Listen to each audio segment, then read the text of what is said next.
This week, Brussels made another attempt to clamp down on tax avoidance. The European Commission declared that tax deals signed between Belgium and big corporations were illegal, and that hundreds of millions of euros in unpaid taxes should be repaid. Since 2005, multinationals have been able to use a tax scheme in Belgium, allowing them to illegally dodge tax. Big companies have discounted so-called excess profits due to synergies and economies of scale of being a multinational company. According to Margrethe Vestager, EU Commissioner for Competition, companies have been able to decrease their tax base by between 50 and 90%.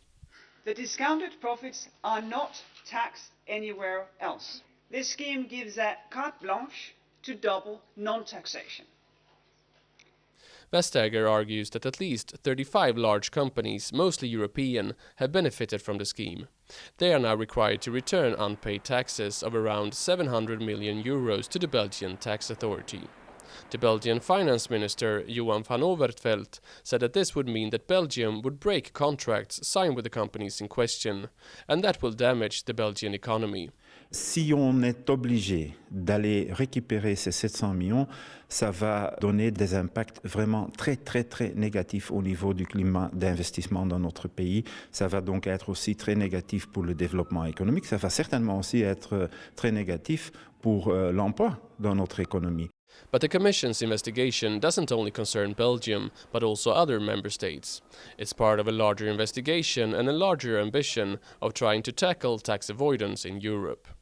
In a hearing in the European Parliament, the EU Commissioner for Financial Affairs and Taxation, Pierre Moscovici, said that he will present a new ambitious package of proposals on tax avoidance by the end of the month. These proposals will have one main objective. Les entreprises doivent payer leur juste part d'impôt là où elles réalisent les bénéfices. C'est aussi exigeant et aussi simple que cela. Moscovici also said that the EU should go further than the OECD, the club of rich Western states, where they are also working on an anti-tax avoiding project. But he added that he saw clear limitations when it comes to how far EU member states are willing to go to fight tax avoidance. Markus Ferber, who is a member of the Special Committee on Tax Rulings in the Parliament, paints the same picture. EU parliamentarians can put pressure, he says, but it doesn't matter so much when member states are not willing to share information on taxation and to really fight tax dodging. The only thing we have is to make public pressure. All the other instruments are very weak. What can we do as long as member states are not willing to adopt unanimous decisions?